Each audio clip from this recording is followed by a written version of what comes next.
Let us pray.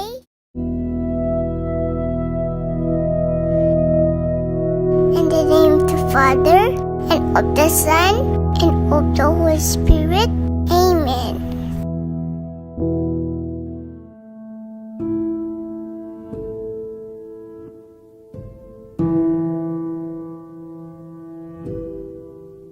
Hail Mary, full of grace, the Lord is with thee.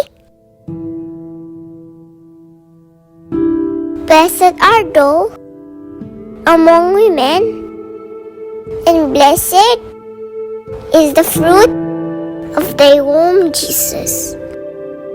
Holy Mary, Mother of God, pray for us sinners, now and at the hour of our death. Amen.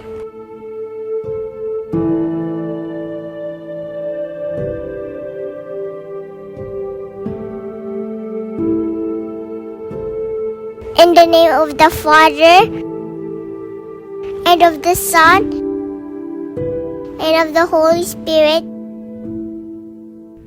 Amen.